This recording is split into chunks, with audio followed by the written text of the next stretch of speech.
আসসালামু আলাইকুম রহমতুল্লাহি বারকাতুহু নাহমাদুহু ওয়া নুসাল্লি আলা রাসূলিল কারীম আম্মা বাদ। আপনাদের সামনে নিয়ে আসছি আরশের ছায়া যারা স্থান পাবেন। বুখারী শরীফের হাদিস নম্বর হচ্ছে 660 নম্বর হাদিস। তর্জমা শুনুন।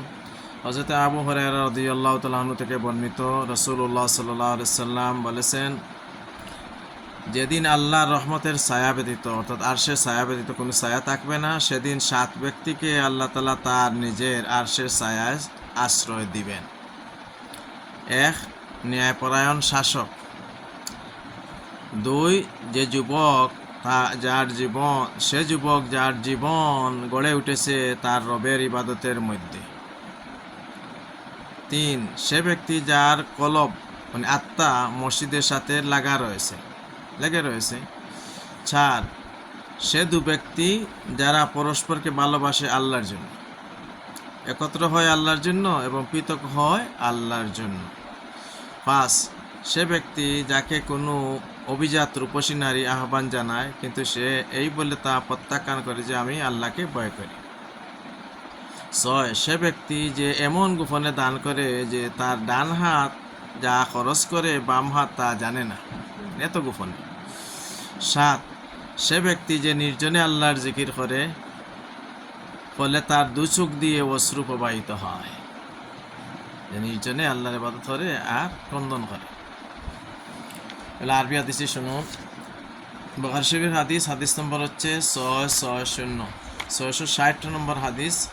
حدثنا محمد بن بشار قال حدثنا يحيى عن عبيد الله قال حدثني خبيب بن عبد الرحمن عن حفص بن عاصم عن أبي هريرة رضي الله عنهم عن النبي صلى الله عليه وسلم قال سبعة يظلهم الله في ظله يوم لا ظل إلا ظله الإمام العادل والشاب نشأ في عبادة ربه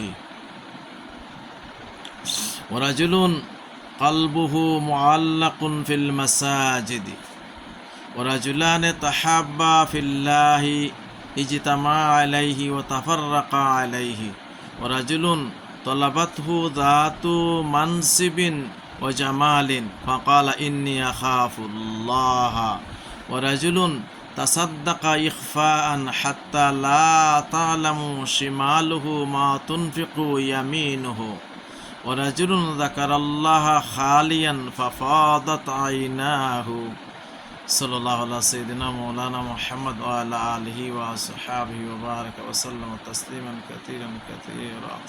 আমরা চেষ্টা করব যে একা একা আল্লাহ তাআলার জিকির করব, নির্জনে আর ক্রন্দন করার চেষ্টা করব। وصلى الله على سيدنا مولانا محمد وعلى آله وصحبه وبارك وسلم تسليما كثيرا كثيرا।